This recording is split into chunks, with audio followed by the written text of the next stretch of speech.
You might think theft is a pretty simple idea. You just take something that isn't yours. Right. But legally, it's actually this very specific formula of intent and circumstance. It is. It's all about the why and the how. So today we're diving into the Revised Penal Code to really unpack that. We want to see why the law treats, say, a stolen phone so differently than a stolen car. Exactly. The law isn't just looking at the missing item, it's looking at the entire situation, the relationships, the context. It's fascinating stuff. Okay, so let's start with the basics. Ordinary theft. I see here under Article 300, there's a checklist of 5 specific things. 5 boxes you have to tick, yeah. First, taking personal property. It belongs to someone else. There's no consent from the owner. And this seems to be the big one. No violence or intimidation. That's the crucial distinction. The second you break a window or threaten someone, you've jumped into a whole different category. That's robbery. And what about this 5th element, animo lucrandi, the intent to gain? Ah, yes. And that's where people get tripped up. They think intent to gain just means selling the item for cash. But it's broader than that. Much broader. I mean, let's say you take your neighbor's bike for a joyride. You plan on putting it right back. Sure. That's still theft. You gain the use, the pleasure of riding the bike, even for a short time. That's enough. Wait, hold on. So even if I brought it back, the crime was already committed. Exactly. The law says the theft is consummated the very second you gain full possession. It doesn't matter if it's for 5 minutes or 5 years. The legal trigger is pulled right then. Wow. Okay. So that brings us to what's called qualified theft. This sounds like theft with a massive penalty upgrade. That's a good way to put it. Under Article 310, the punishment can jump by 2 full degrees. It's serious.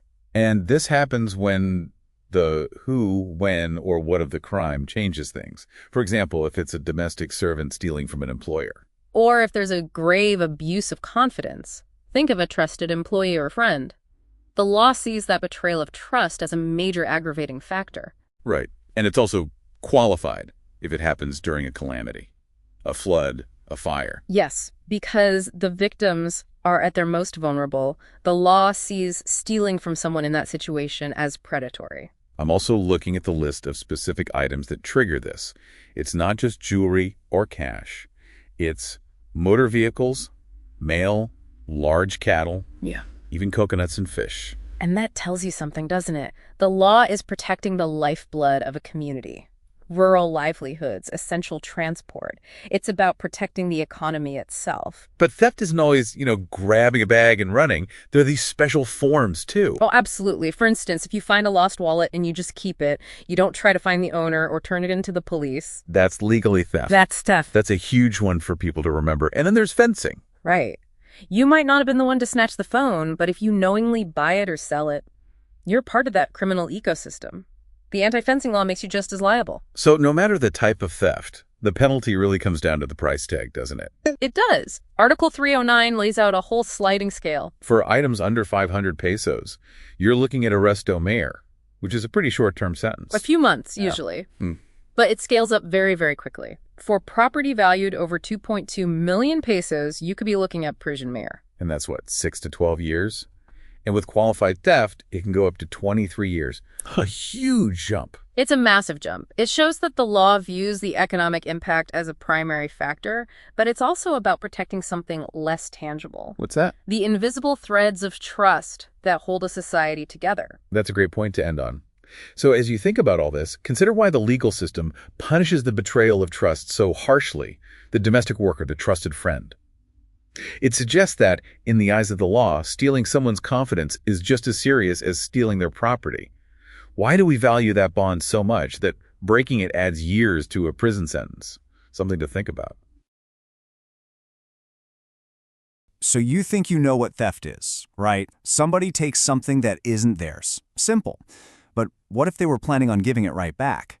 What if the only thing they gained was just a little bit of fun? Well, the law has some pretty surprising answers to that. Today, we're going to demystify theft, and you're about to see how something like a joyride could put you in the exact same legal hot water as a professional thief. So let's dive in. Okay, let's start with a scenario. Picture this. You see your friend's car keys just sitting there. On a whim, you decide, hey, I'm just going to take it for a quick spin around the block. You're going to bring it right back. No harm, no foul. So is that actually theft? I mean, it kind of feels like a gray area, doesn't it? But as you're about to find out, the law is surprisingly black and white on this one. And here it is, the big reveal. A really important legal ruling says the gain includes, and I'm quoting here, utility, satisfaction, enjoyment, and pleasure. Yep, that's right. The simple thrill you get from that joyride, in the eyes of the law, that is a form of gain. So to answer the question, yes, it's theft. And this one idea, this broad definition of gain, is really the key to understanding the whole legal concept of theft. So to really get a handle on this, we've got to start from the ground up. We need to look at the absolute, basic, fundamental legal definition of theft that everything else is built on. So here's the official definition from the Revised Penal Code. But let's be honest, that sounds a little legalese. Let's just break it down into plain English. It's taking someone's property with the intent to gain, and we now know that gain can be anything from actual money to just simple enjoyment. And here is the absolute key part. It has to be done without any violence, intimidation, or force. That last bit is super important, and we'll see exactly why in a moment. So, how does a prosecutor actually get a conviction for theft? It's not as simple as just saying he did it. They have to follow a very specific checklist, a 5-point recipe really. And if they miss even one of these essential ingredients, the whole case just crumbles. And here they are, the 5 building blocks for the crime of theft. First, there has to be a taking of personal property. Second, that property has to belong to someone else. That one's pretty obvious. Third, you've got to have the intent to gain. Fourth, it's got to be without the owner's consent. And number 5, and this is the big one we keep coming back to, there is no violence, intimidation, or force. Every single one of these has to be proven in court. Let's dig into a couple of the ones that can get a little tricky. So let's look at that first element, taking. This is actually where the law made a massive change. See, the old rule used to be that a thief had to actually get away with the item and be able to sell it for the crime to be complete. But the Supreme Court figured out that this was letting way too many people get off on a technicality. So now the rule is much simpler. The very moment a thief has complete physical control, the second a pickpocket's hand closes around your wallet, that's it. The crime of theft is complete, even if they get caught a split second later. So what can actually be stolen? What counts as personal property? You're probably thinking of the obvious stuff, right? Money, a phone, a car. But the law goes way, way beyond that. You can steal things you can't even physically hold, like gas or electricity or even telecommunication services. No joke, illegally rerouting phone signals can be considered theft. Basically, the rule of thumb is, if it has value and someone can take control over it, it can be stolen. Okay, now for that intent to gain. Or, if you want to sound fancy, what lawyers call animo lucrandi. This isn't just about making money. It's about the intention to treat that property as your own, even for a second. It's about putting it under your control. So even if your only gain is the satisfaction of, say, getting revenge on your boss by taking some files off their desk, that is enough to prove intent. And that brings us to that crucial final element, the one that separates theft from a much more serious crime, robbery. What is the difference? It all boils down to force. Theft is about stealth. Think of a pickpocket silently lifting a wallet from a bag. Robbery, on the other hand, is about violence or force. Think of someone breaking down a door or threatening a person. If there's force or intimidation involved, it's robbery. If it's done by stealth, it's theft. It's really that simple. Okay, so we've covered the 5 elements of what you might call simple theft. But things can get more serious. What happens when the circumstances of the crime make it way worse in the eyes of the law? Well, that's when we enter a whole new category, qualified theft. This table lays it out perfectly. A stranger on the street steals your watch? That's simple theft. But if a guest you invited into your own home steals that exact same watch, it becomes qualified theft. What's the difference? It's something the law calls grave abuse of confidence. The law says that some crimes are worse not because of what was taken, but because of the trust that was shattered. Think about it. A security guard stealing from the very warehouse they're paid to protect? The betrayal itself becomes part of the crime. And the list of things that can qualify a theft gets really specific.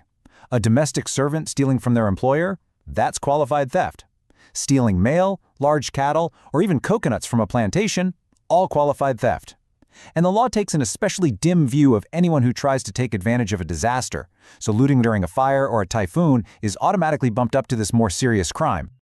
Some of these special cases like cattle rustling are actually such a big deal that they have their own little area of the law built around them. Let's take a closer look at one of the most classic and kind of interesting examples. So when the law talks about large cattle, what does that even mean? Well, it's not just cows. We're talking about carabaos, horses, mules, asses, basically any member of the bovine family. You steal any of these animals and you're immediately looking at a charge of qualified theft. Okay, but this is where the law gets really, really quirky and specific. The crime is the theft of large cattle. But what if the animal's already dead? Let's say someone just stumbles upon a dead cow in a field and decides to take the meat. Are they stealing cattle, or are they just stealing meat? It's a weird question, but it's one that actually went all the way to the Supreme Court. And the court's answer was totally clear. The ruling from a case called People v. Murillo was that for it to be qualified theft, the cattle has to be taken alive. If the animal is already dead when it's taken, it's no longer legally considered cattle. It's just meat. And stealing meat, that's only simple theft. It's a perfect example of how incredibly literal and specific the law can be. All right, so a theft has happened, all the legal boxes have been ticked. What's next? Well, the consequences.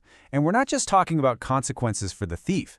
The penalties can be pretty severe, and they can even pull in people who had nothing to do with the original crime. When it comes to sentencing, it mostly comes down to one thing: the value of what was stolen. As you can see from this chart, the prison time skyrockets right along with the price tag. Stealing something worth, say, 20,000 pesos might land you a relatively short sentence, but if the value is over 2 million pesos, well, you're looking at a much, much longer time behind bars. And the law doesn't just go after the person who did the stealing.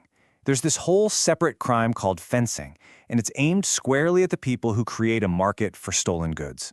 If you buy, sell, or even just possess something that you know, or here's the kicker, should have known was stolen, you could be in deep trouble. That should have known part is so important.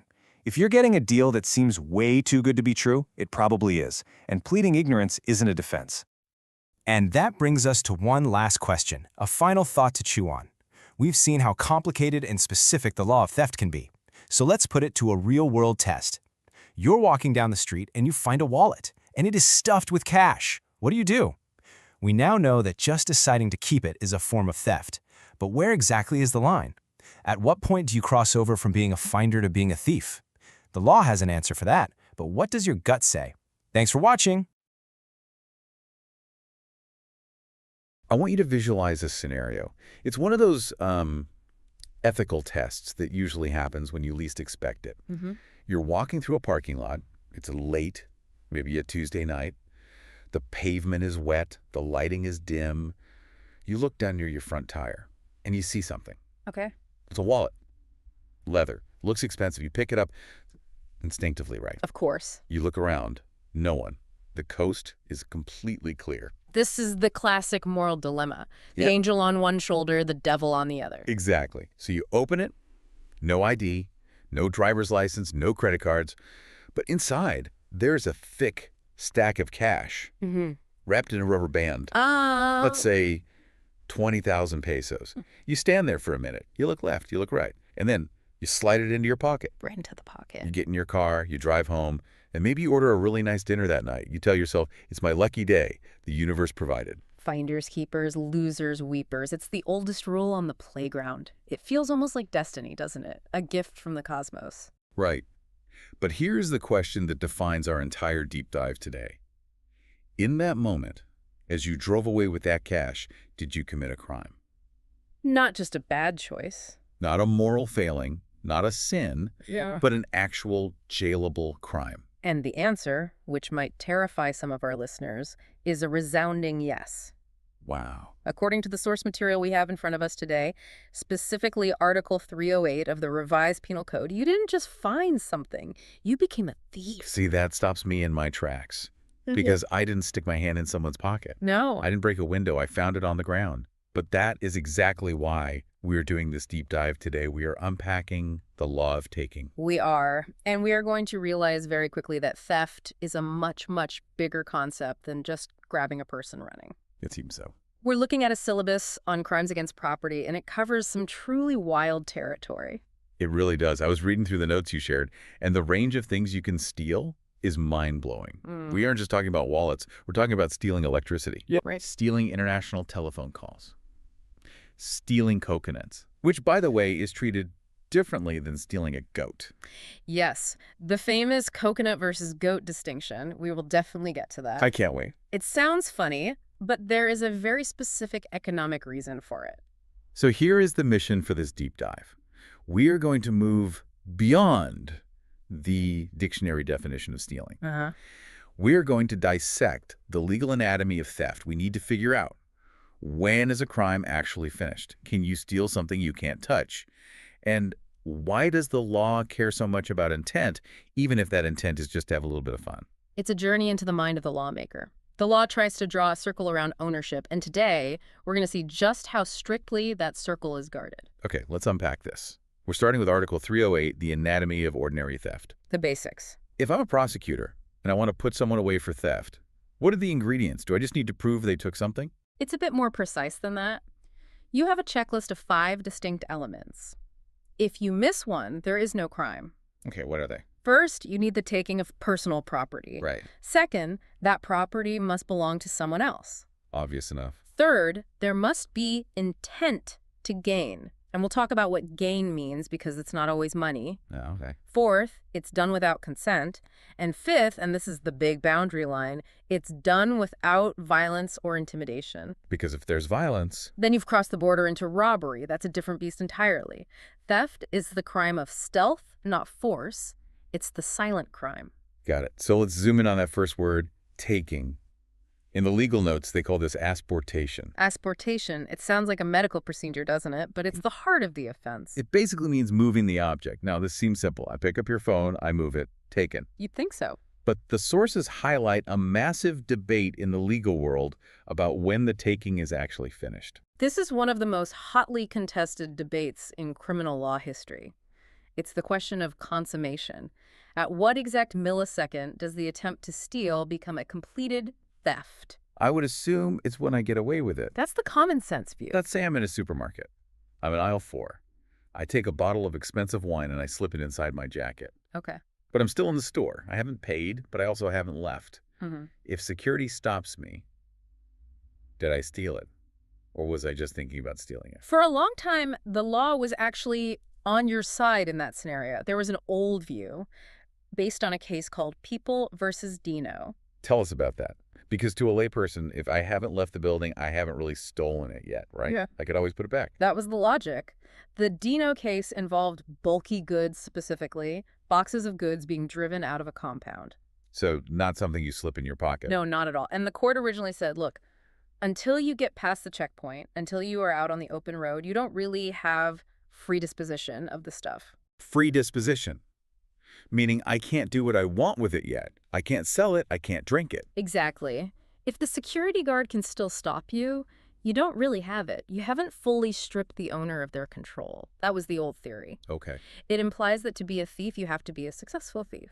Which makes some intuitive sense. If I'm stuck in the store, I haven't really deprived the store of the item yet. It's still on their premises. But that changed. And it changed in a massive way with a landmark case from 2007, Valenzuela versus People. Okay, this sounds important. This is the doctrine that controls the law today. And the facts of this case are really important to understand the shift. Set the scene for us. Who is Valenzuela? Aristotle Valenzuela. He and a partner were at a super sale club. Think of a big warehouse supermarket. Like a Costco or something. Exactly. And they weren't stealing a small bottle of wine. They were loading up a shopping cart with cases of Tide detergent. Laundry detergent, really? Huge quantities of it. 4 cases of Tide Ultramatic. They loaded them into a cart, and then they tried to play it cool. They walked out of the store, past the registers, to the parking lot where they had a taxi waiting. Okay, so they actually made it out of the store, past the point of sale. Barely. The security guard saw them. He flagged them down just as they were loading the detergent into the taxi. So close. He asked for the receipt. Obviously, they didn't have one. They were caught right there on the curb. So under their old view, they hadn't really gotten away. They were caught at the perimeter. They didn't have free disposition. Precisely. Their defense lawyers argued, hey, we didn't have free disposition. We couldn't sell this detergent. We couldn't use it to do our laundry. We were caught immediately. So this should be a lesser crime. They argued it should only be frustrated theft. An attempt, not a completed crime. Frustrated theft carries a lower penalty, right? Much lower. But the Supreme Court took this opportunity to slam the door shut. They looked at the definition of theft and said, no, we are getting rid of this free disposition idea. They just scrapped it entirely. Completely. The court ruled that theft is consummated the moment there is unlawful taking. And they defined that as material occupation. Material occupation. That sounds technical. What does it actually mean? Think of it this way.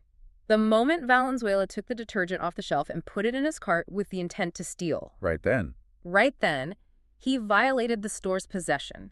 He replaced the store's control with his own control. The crime was done. So it's not about escaping. It's about the transfer of control, even for a second. Yes. Whether he made it to the taxi or the street or the next city, that's irrelevant. The damage to the owner's property right has already occurred. Wait, so let me get this straight. If I put the wine in my jacket in aisle 4 and I take 2 steps, You have committed consummated theft, assuming you had the intent. even if I never make it to the door, even if I change my mind 5 minutes later and put it back. Well, if you put it back, the prosecution might have a hard time proving your intent in the first place. But if they can prove that in that moment you had the intent to steal, yes, the crime was finished in the aisle. Wow. The court used an example from an old Spanish case to illustrate this. Imagine a thief who opens a chest full of money. Oh. He takes the money out of the chest and places it on the lid of the chest. So he hasn't even run away with it. He just moved it a few inches. Exactly. He just moved it from inside to on top. And then he gets caught. The court said that is consummated theft. That is incredible. He took possession. He exercised control. The distance it traveled doesn't matter. The fact that he didn't get to spend it doesn't matter. That is incredibly strict. It shifts the focus from did you get away with it to did you mess with my property rights? Exactly. It protects the owner's right to hold their property without interference. Once you interfere and take control, the crime is done. Okay, so we've established that taking is basically instantaneous upon control. You got it. Now let's talk about property. Obviously, detergent is property, money is property. But the syllabus mentions things I can't even hold. Electricity, gas. This is where the law gets metaphysical. You can't put a kilowatt of electricity in your pocket. So for a long time, people argued you couldn't steal it in the traditional sense. It wasn't a physical object. But I'm guessing the courts disagreed. They did. The source cites U.S. versus Carlos. The court established that electricity and gas are valuable articles of merchandise. Articles of merchandise. Yes, they are generated, they are sold, they are consumed. Just because you can't hold it doesn't mean it doesn't have value and can't be appropriated. So how do you actually steal electricity? The most common way is with a jumper. You bypass the electric meter so the electricity flows into your house without being recorded. Right. You see that in movies sometimes. Exactly. Or there was a case called Natividad versus Court of Appeals. This involved a meter reader. The guy from the power company. Yes. He was in collusion with the homeowner. He knowingly misread the meter. He recorded a lower number so the consumer wouldn't have to pay the full amount. So he's not even the one using the power. Doesn't matter. That act, falsifying the reading, enabled the appropriation of electric current. That is theft. It's amazing that the law treats invisible energy the same as a sack of rice. But here is the one that really caught my eye in the outline. The International Simple Resale case. Oh, yeah. Laurel versus Abrigar. This sounds like a spy movie title. It's a fascinating evolution of the law. This was about routing international long-distance calls. We have to remember, back in the day, international calls were incredibly expensive. Oh yeah, dollars per minute. You'd time your call. Exactly. So these guys were engaging in international simple resale. They were basically hijacking the telecommunication network. Hijacking it how? They get access to a phone company's lines, route international calls through their own system, and sell them to customers at a much lower rate. They were bypassing the official carrier and, depriving them of the revenue. Okay, I see. So the defense was clever. They said, we didn't steal the copper wires, we didn't steal the phones, we just used the business of providing the call, and you can't steal a business. That's a tricky argument. Is a service property? Can you put a service in your pocket? And initially, the ruling was actually in their favor. The court said, strictly speaking, a business or a service isn't personal property under the Penal Code.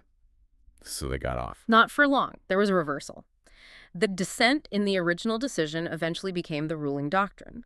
The Supreme Court took a second look and said, wait a minute. Yeah. They said telecommunication services have value, they are bought and sold. If you take that service without paying, you are depriving the owner of their property rights just as much as if you stole a car. So they expanded the definition of property to include telecommunication services. They had to. Otherwise, technology would outpace the law. Right. If we didn't update the definition, you could steal millions of dollars in digital services, and the law would just shrug and say, well, it's not a goat. It always comes back to the goat. Okay, one last thing on property. Yeah. What about worthless property? There's a case here, Jacinto versus People, about stealing checks that would bounce. Right. This is an interesting one. A woman stole some checks, but the checks were drawn against an account that had insufficient funds. So they were worthless. Essentially, yes. Yeah. You couldn't cash them. So her defense was, you can't steal something that has no value. That makes sense. But the court said the act of taking the checks was still theft. The pieces of paper themselves are personal property. However, because the crime of getting money from them was impossible, What happened? they convicted her of what's called an impossible crime. The intent was there, the act was there, but the result was legally impossible. So she still got a penalty, just a lesser one. So you could be punished for trying to steal something even if it turns out to be junk. That's the idea. The law punishes the criminal mind, the intent. Okay, moving on to the third element. Intent to gain. In Latin, animus lucrandi. Animus lucrandi. It sounds like a spell, but it's the engine of the crime. Usually when we think of gain, we think of greed. I steal the TV to sell it for cash. Right, financial profit. I steal the bread to eat it. That's gain. But the syllabus throws a curveball here. It says gain is not limited to financial profit. This is where the law gets psychological. The courts have interpreted gain to mean any benefit, any utility, any satisfaction, or any pleasure you derive from the act. Pleasure. So if I steal something just because it makes me happy, that's gain. Let's look at the joyride cases, Yeah. Specifically People versus Fernandez. Okay. Imagine a guy who sees a parked Jeep. He doesn't want to sell it. He doesn't want to strip it for parts. He just wants to impress a girl and take her to a dance in a nice car. Okay, classic teenager move. I get it. He takes the Jeep. He drives to the dance. He intends to bring it back before morning. He gets caught. His argument is, I'm not a thief. I was borrowing it. There was no intent to gain money. And honestly, I sympathize with that. Unauthorized borrowing is bad, sure. But is it theft? The Supreme Court said yes. Why? Because what was the gain? The gain was the ride itself, the utility of getting from point A to point B, the sheer enjoyment of driving a car that isn't yours. So the experience is the profit. Yes. You derive satisfaction from someone else's property without paying for it. That satisfaction is the gain. So fun counts as profit in the eyes of the law. It does. But if you think that's broad, we have to talk about the revenge case.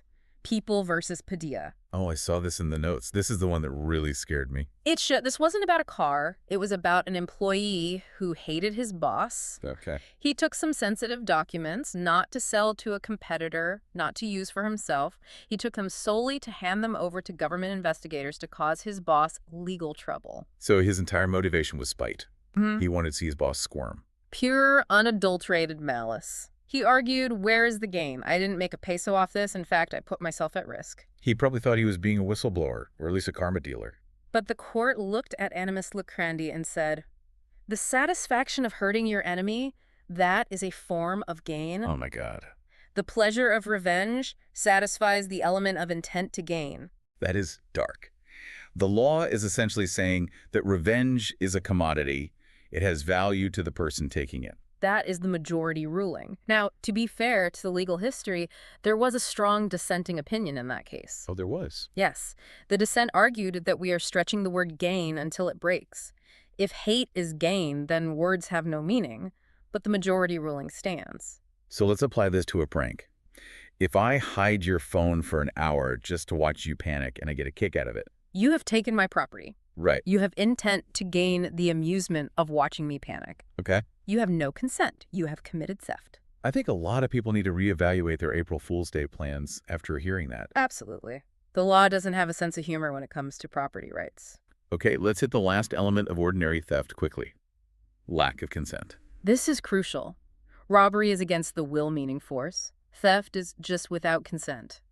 They seem similar, but they're not. And there's a story here about a pickpocket in a church. Yes, the church pickpocket case. It's a Spanish Supreme Court decision referenced in our sources. What happened? Imagine a victim attending Mass. It's a holy moment, very solemn. The victim actually feels a hand in their pocket. They feel the wallet being lifted. They felt it happening. They did. But because of the solemnity of the occasion, They didn't want to cause a scene. They didn't scream. They didn't slap the hand away. They just stood there and let it happen. They were too polite to stop a crime. Essentially. The defense lawyer later argued, hey, the victim knew I was taking it and didn't stop me. Silence implies consent. He gave it to me. That takes some nerve to argue. That's a bold defense. It does. But the court shut it down. They said silence is not consent in this context. Just because the victim was intimidated by the holiness of the moment or just didn't want to disrupt mass doesn't mean they freely gave the money. It was still without consent. It was still theft. I love that. I was too holy to stop you, but you're still going to jail. Okay, so that covers ordinary theft. Now remember that scenario I started with. The wallet on the street. Right. Finders keepers. We established that keeping it is theft. This is theft by finding. Article 308, Subdivision 1. This is the finders keepers myth we need to bust. The law imposes a strict obligation. And what's that obligation? If you find lost property, you must return it to the owner or local authorities. Failing to do so with intent to gain makes you a thief. Does it matter if I know who the owner is? In my scenario, there was no ID. No. The source says knowledge of the owner is not required. You just need to know two things.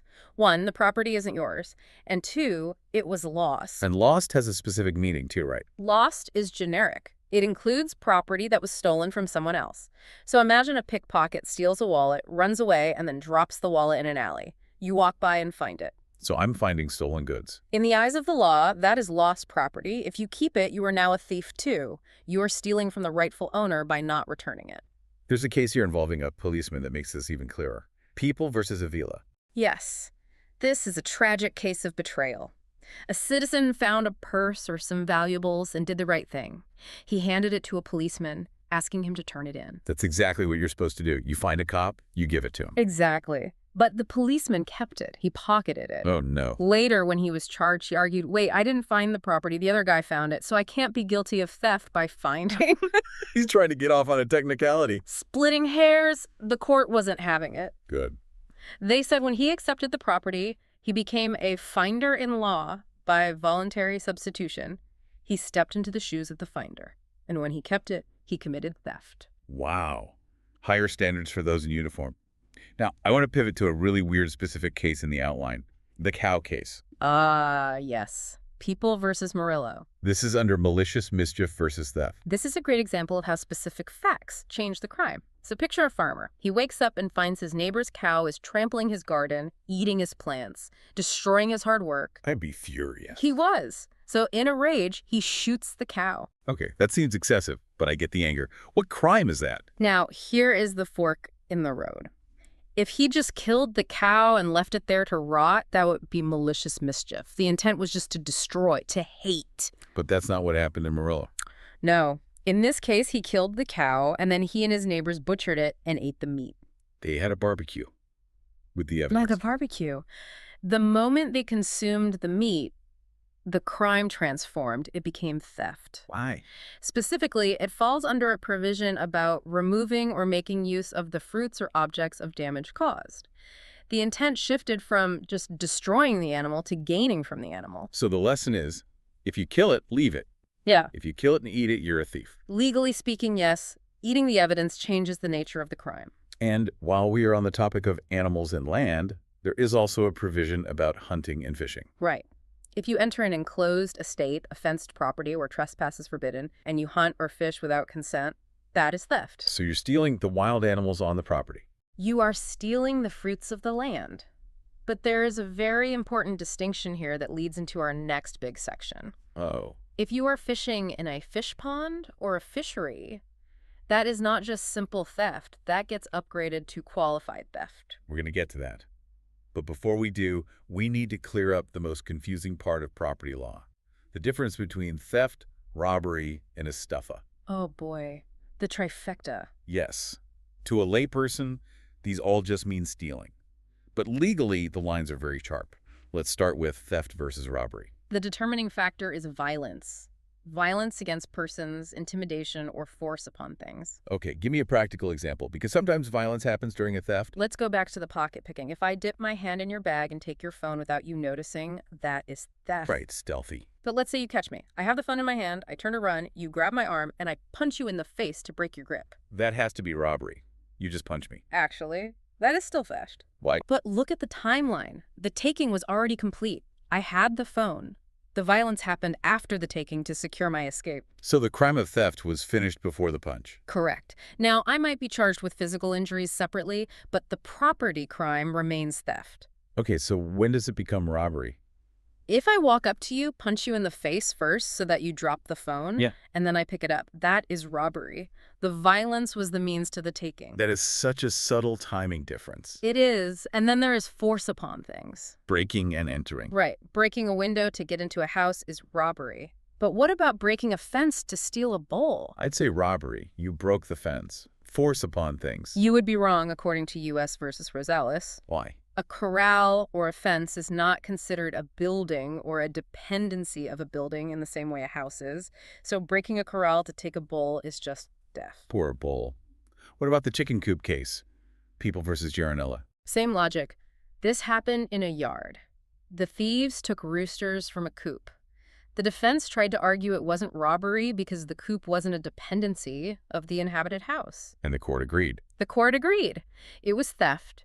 Robbery usually implies a violation of the sanctity of a building or a home or physical danger to people.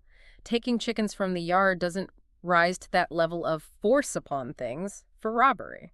Fascinating. Now let's tackle the monster.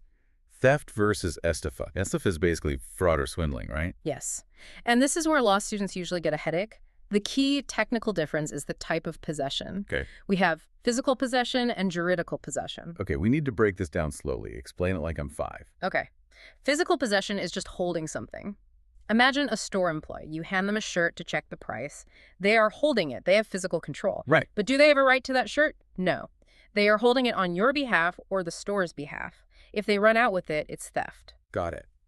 They are just a temporary holder. Their possession is purely physical. Right. Now, juridical possession means you have a legal right to hold the item, usually because of a contract or an agreement. Like a rental car. Perfect example. When Hertz gives you a car for a week, you have juridical possession. You have a contract that says, I am allowed to have this. So if I drive that rental car to a chop shop and sell it, That is estafa. You didn't steal it in the taking sense because they gave it to you. You abused the trust and the contract. You misappropriated it. So theft is taking it when you shouldn't have it at all.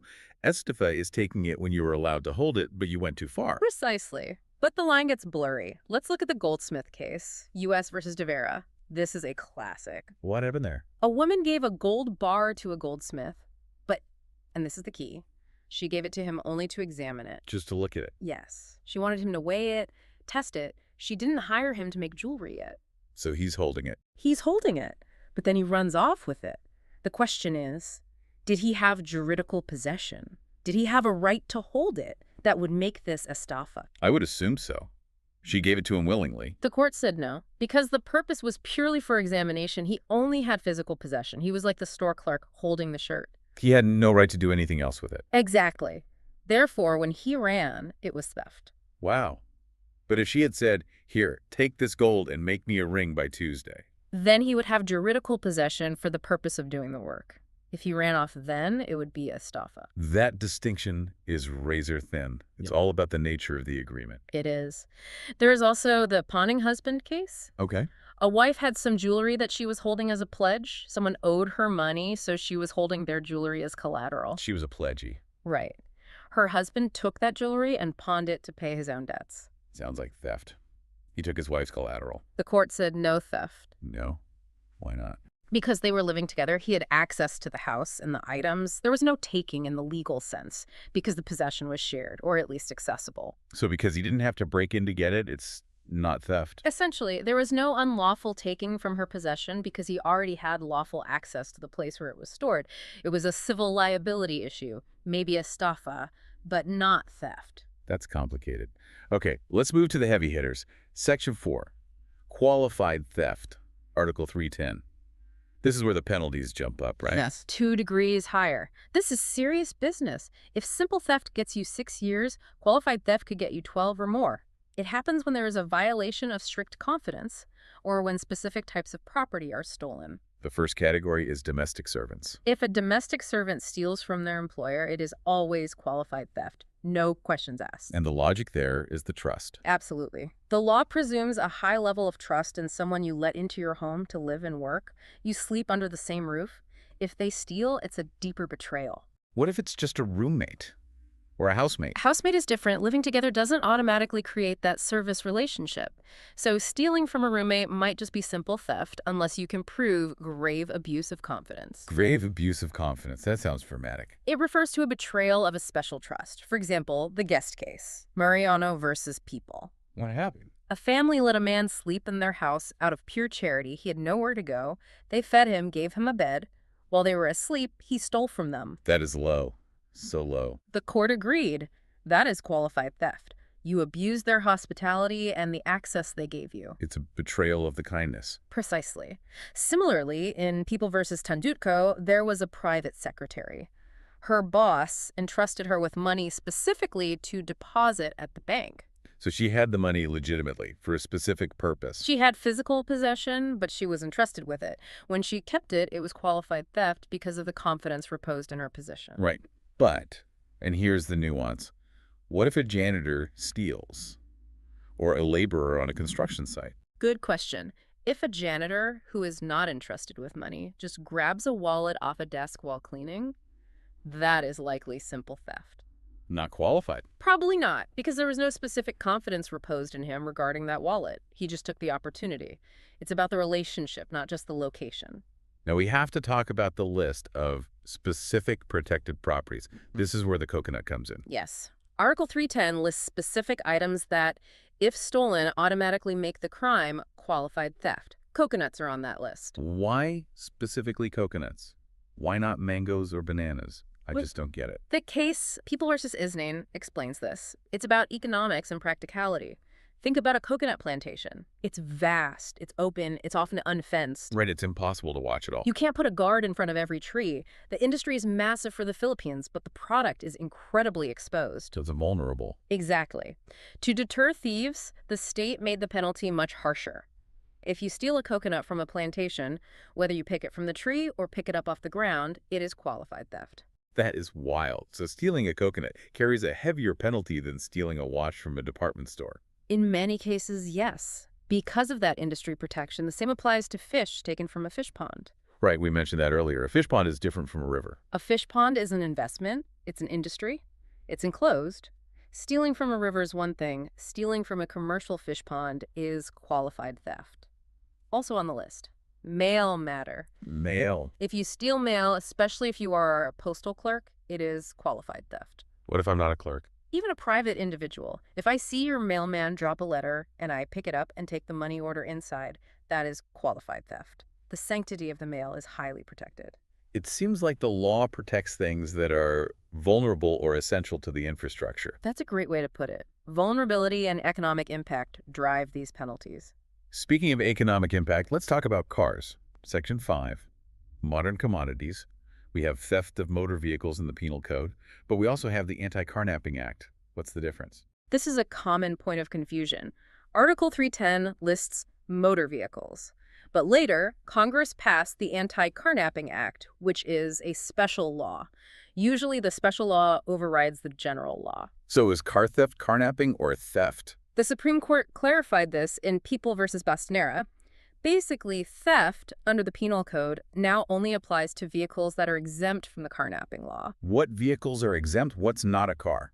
Heavy equipment mostly. Road rollers, lawnmowers, tractors, vehicles that run on rails like a train car. So if I steal a Toyota Vios, it's carnapping. If I steal a steamroller, it's theft. Exactly. And the penalties for carnapping are generally very severe, especially if there is violence. Right.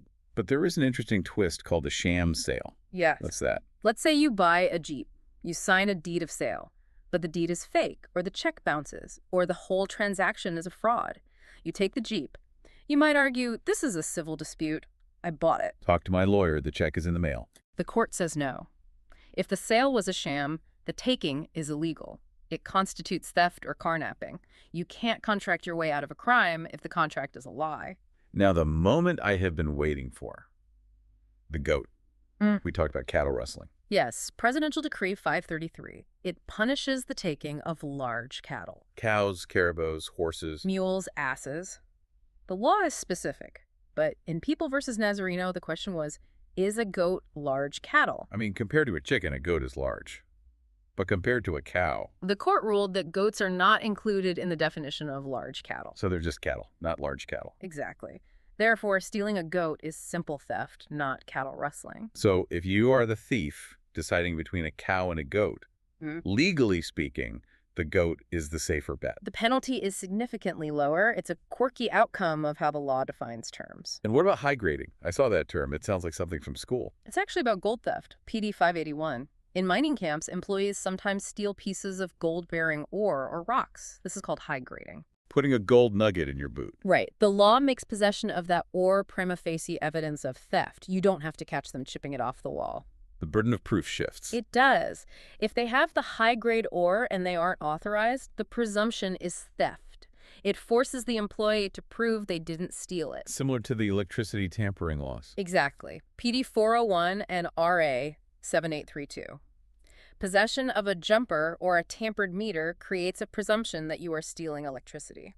We also need to touch on fencing. Section 6. This is the other side of the coin. You can't have theft without a market for stolen goods. The fence is the person who buys, hides, or sells the loot. Presidential Decree 1612 covers this. So if I buy a secondhand phone and it turns out to be stolen, am I a fence? The law requires that you knew or should have known it was stolen. Should have known. That's the tricky part. How do I know what I should have known? Context clues. If someone sells you a brand new iPhone 15 for 5,000 pesos in a dark alley, you should have known. The circumstances scream stolen. The price is too good to be true. Exactly. And mere possession of stolen goods creates a presumption of fencing. So if the police find a stolen TV in my house, I'm presumed to be a fence. Yes, you then have to prove you bought it legitimately. This is why keeping receipts is so important. If you can't show where you got it, the law assumes the worst. That is good advice. Okay, we are in the home stretch, Section 7. Penalties. We don't need to read the whole chart, but how does the law decide how long you go to jail? It's the value ladder under Article 309. The penalty is strictly tied to the monetary value of what was stolen. So stealing a cheap watch is less jail time than stealing a diamond ring. Yes. It scales all the way from arresto mayor, a few months for small amounts, up to 20 years imprisonment for huge amounts, over 2.2 million pesos. 20 years, that is a lifetime. It is. And remember, if it's qualified theft like the coconut or the domestic servant, it jumps 2 degrees higher, so you max out the penalties much faster. What if they can't prove the value? Like, I steal an old family heirloom that has no market price. If value isn't proven, the court usually imposes the minimum penalty. However, for common things like a Jeep or cattle, the court can take judicial notice of the value. They use common sense. They can say, look, we all know a Jeep is worth at least X amount. They try to be practical. So looking back at all of this, the mission was to see how the law defines taking. And it feels like the law is incredibly expansive. It is. It assumes a very high level of responsibility from citizens. Let's recap the journey. We learned that taking doesn't mean you have to leave the store. You just have to hold it with intent. Right. We learned the gain isn't just money. It can be the joy of a ride or the sweetness of revenge. We learn that you can be a thief just by finding a wallet and doing nothing. That's the big one. We learn that stealing a coconut is worse than stealing a goat. And we learn that if you break a fence to steal a bull, it's theft. But if you break a window to steal a TV, it's robbery. It's a lot to take in. But the big takeaway for me is that the law leaves very little room for excuses. I was just borrowing it, I found it, I was just checking it out. None of these really fly in court. That's true. The law protects ownership aggressively. It forces us to respect boundaries, whether that's the boundary of a house, a digital boundary of a telephone network, or the boundary of trust between a guest and a host. Here is my final thought for the listeners, something to chew on. We talked about animus lucrandi, intent to gain. And you mentioned the gain includes the pleasure of revenge or the satisfaction of a joyride. Right. If utility, satisfaction, and revenge all count as gain in theft, does the legal definition of theft essentially criminalize any unauthorized use of property that makes the taker feel good? Where do we draw the line between a prank and a felony? If I hide your phone for an hour just to annoy you and I get satisfaction from it, am I a thief? That is a dangerous line to walk. Based on People versus Padilla, you might just be. The law is not concerned with your sense of humor, only with the owner's property rights. Something to think about before you play your next practical joke. That's it for this deep dive into the law of taking. We'll see you next time. Stay legal, everyone. Welcome to the debate. Today we're opening the books on one of the most common, yet legally complex crimes in the Revised Penal Code, theft. We're looking strictly at Article 308, analyzing the razor-thin boundaries that separate a clumsy attempt from a consummated felony. It's good to be here. And you're right. I mean, most people think theft is simple. You take something, it's theft. But legally, it is an absolute minefield. We're asking a fundamental question today. At what precise nanosecond does a thief actually become a thief in the eyes of the law? Is it when they touch your wallet? Or is it only when they have successfully, escaped with it? Exactly. And we're grappling with the definitions of taking, personal property, and the very controversial concept of intent to gain.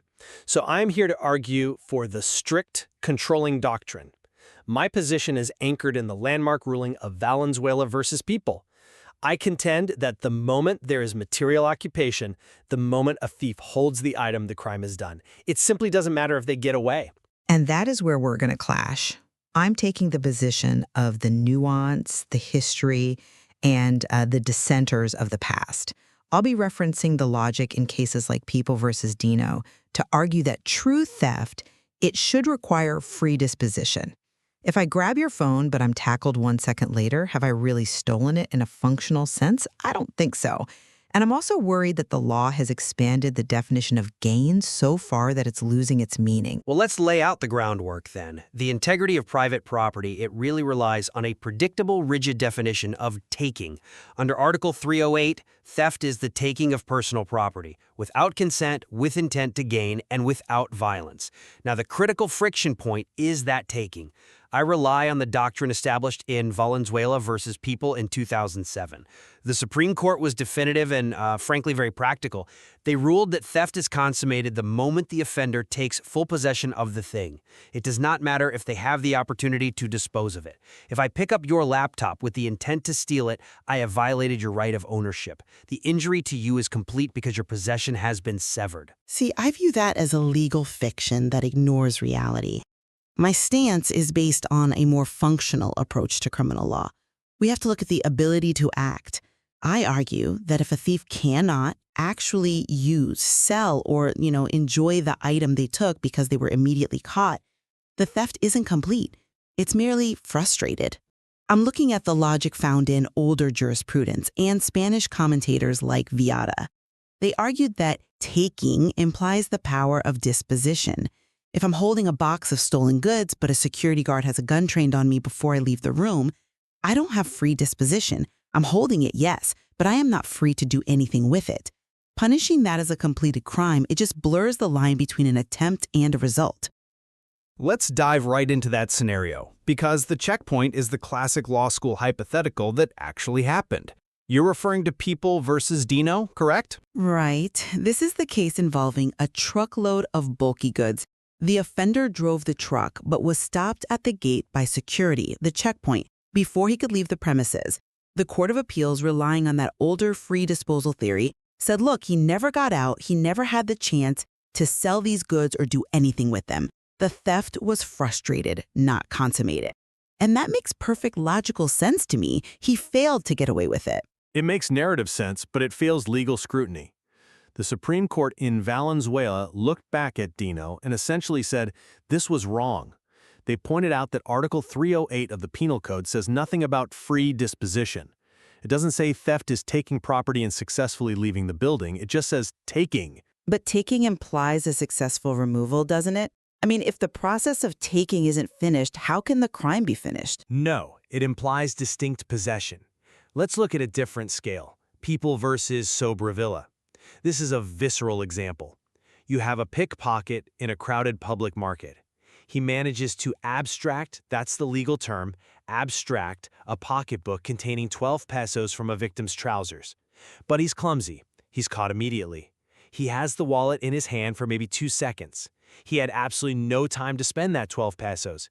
He had zero free disposition. By my logic, that's frustrated theft. He tried, he touched, he failed. But the court held it was consummated theft. Why?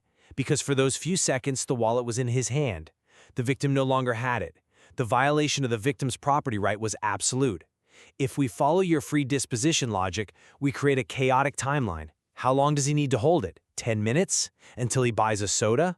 The law needs a bright line. You took it, you're guilty. I see the utility of a bright line, I do, but I think the physical reality matters. There is a massive difference between a wallet you can hide in your palm and a truckload of detergent or hospital linen, like in People versus Espiritu. When you're moving bulky goods, material occupation is a fiction until you clear the perimeter. If I am driving a truck toward a gate and the guard stops me, I am still within the sphere of the owner's vigilance.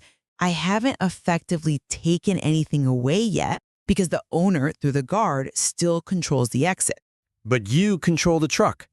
That's the key reevaluation the courts made. When that driver starts the engine with the intent to steal, the owner is no longer in control of that property. The thief is. If we allow a frustrated stage for theft, we are essentially creating a loophole where a thief can claim, well, I hadn't gotten away with it yet, so punish me less.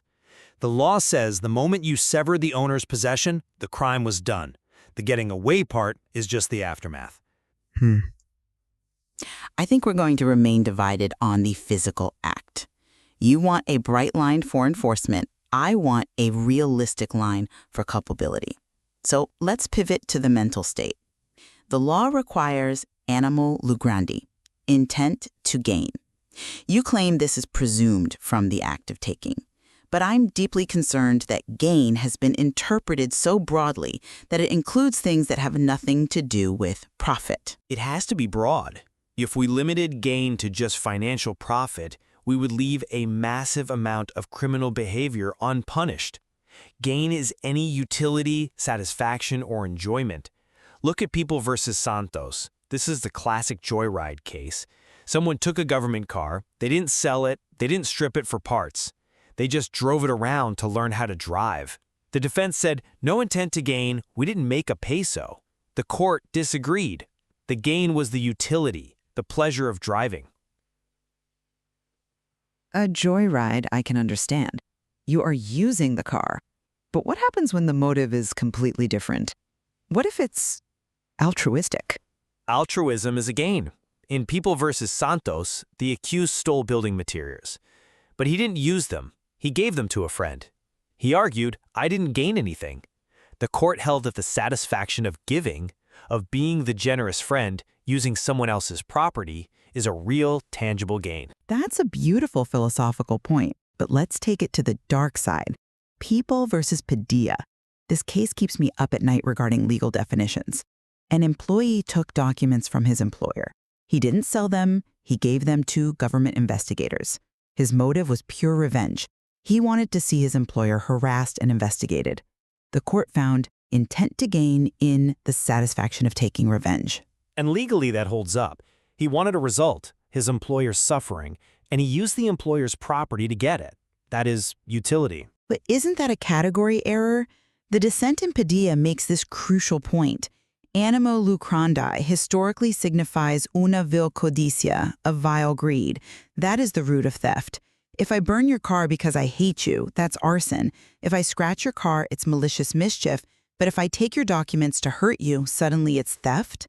By expanding gain to include revenge, we are diluting the specific criminal intent that defines theft. We're turning theft into a catch-all for doing bad things with other people's stuff. I'd argue the law focuses on the deprivation, not the thief's internal monologue. Whether you take my car to sell it, to drive it, or to crash it into a wall to spite me, I have been deprived of my car. The gain you get, whether it's cash or a smile on your face watching me suffer, is secondary to the fact that you took my property. The law protects the owner. It doesn't exist to psychoanalyze the thief. We aren't just talking about jewelry and livestock anymore. No, and this is where the law shows its adaptability. Modern assets are complex. For instance, look at electricity and gas. In U.S. versus Carlos, the court established that electricity is personal property. It's an invisible force, yes, but it can be measured, stored, and appropriated. I agree with that. If I use a jumper cable to bypass my meter, I am physically diverting electrons that belong to the power company. That is theft. It goes further than just the physics. It's about value. Whether it's a check or a commercial invoice, like in People versus Mendoza, the paper itself is worthless, but the rights it represents are personal property. If you steal a promissory note, you're stealing the value of that debt. But there is a line, and the Supreme Court found it in Laurel versus Abrigar. This is the famous International Simple Resale, or ISR case. Basically, people were routing international calls to bypass fees.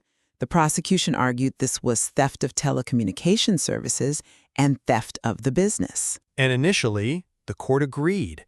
They saw it as theft of the business's revenue stream. Vital, but they reversed themselves on a motion for reconsideration. And the reason is critical for anyone interested in the separation of powers. The court realized that services are not chattel. You can't physically occupy a service. You can't put a telephone call in your pocket.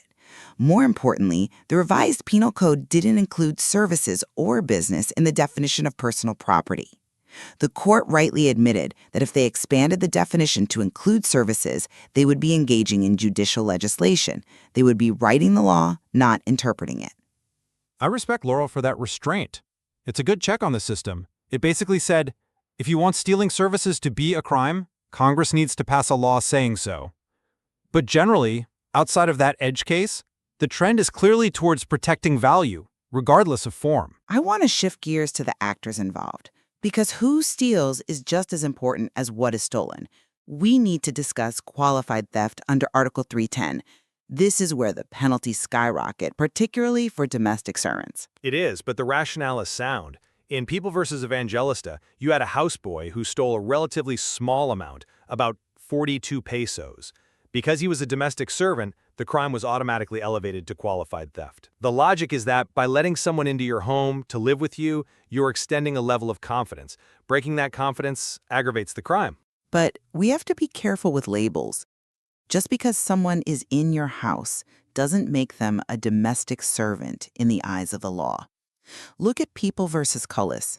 The accused was a laborer working on the property. The court said no, that's simple theft. Why? Because being a laborer doesn't create that inherent relation of intimacy and confidence.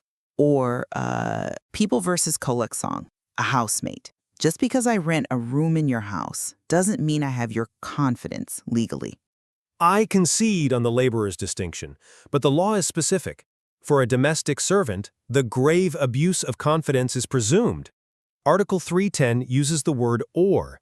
It punishes theft by a domestic servant or theft committed with grave abuse of confidence.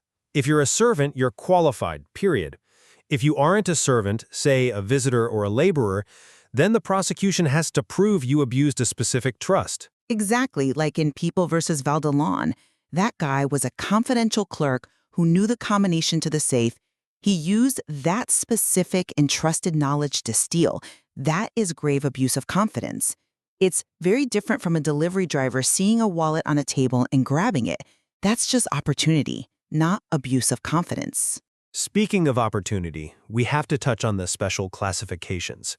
These always seem quirky to law students, the coconuts and the cows, but they represent serious economic policy. The coconut law. This is where the law gets oddly specific. It's Article 310 again. Stealing coconuts from a plantation is qualified theft. In People versus Isnine, the court explained why. It's not about the value of the coconut. It's about the vulnerability of the industry. Plantations are vast, open, and hard to guard. The court called them favorite resorts for thieves. The law imposes a heavier penalty to deter people from pilfering the country's agricultural backbone. But look at the idiosyncrasy in People versus Esmilo. In that case, the coconuts had already been harvested and were piled up by the highway. The thief took them from the pile. The court said that is simple theft. So, if I pluck it from the tree, qualified theft, heavy penalty. If I wait for you to do the hard work of picking it and stacking it by the road, simple theft, lighter penalty. It feels arbitrary. It's not arbitrary, it's spatial. Stealing from the tree violates the premises of production. Stealing from the roadside is just opportunistic theft of cargo. We see a similar logic with large cattle under the anti-cattle rustling law. Presidential Decree 533. This is a fascinating statute because it changes the rules entirely. For standard theft, the penalty depends on the value. How many pesos was the item worth? For cattle rustling, the value of the cow is immaterial. Which implies the cow is more than just property. It's a capital asset. Exactly. A farmer without a carabao cannot farm. It's a devastation of their livelihood. And notice, the law uses the phrase taking away. It aligns with your asportation theory. But People v. Murillo clarified a weird loophole. If you go into the field, kill the cow, and just take the meat, it might not be cattle rustling. It might be simple theft of meat. To be a rustler, you have to take the animal. Unless you are the herdsman. People versus Bangai. If the herdsman kills the carabao he is watching and takes the meat, he is guilty of qualified theft. Why? Because of the abuse of confidence. It really is a tangled web. It is tangled, but I hope our discussion has shown why the strict lines are necessary. To summarize my view, the material occupation rule from Valenzuela provides the clarity we need. If you take it, you are liable. We cannot have a legal system that asks, did he have time to spend the money, or did he steal for greed or just for revenge? The owner's right to their property is paramount. And we maintain that while property must be protected, we must be careful not to over-criminalize. By discarding the frustrated stage of theft, we treat the clumsy thief the same as the successful mastermind. And by expanding gain to include emotions like revenge, we risk blurring the lines between property crimes and crimes against honor. The law should reflect the complex reality of human action, not just the abstract violation of rights. We have certainly pulled apart the threads of Article 308 today. It's a fascinating tug-of-war between rigid protection of ownership and the nuanced definition of the criminal act. It certainly is. And for our listeners, I'd encourage you to look deeper into the source material. We didn't even have time to touch on the rules regarding found property or hunting rights, which are whole other debates entirely. That will have to be a topic for another day. Thank you for joining this intellectual exchange. Until next time.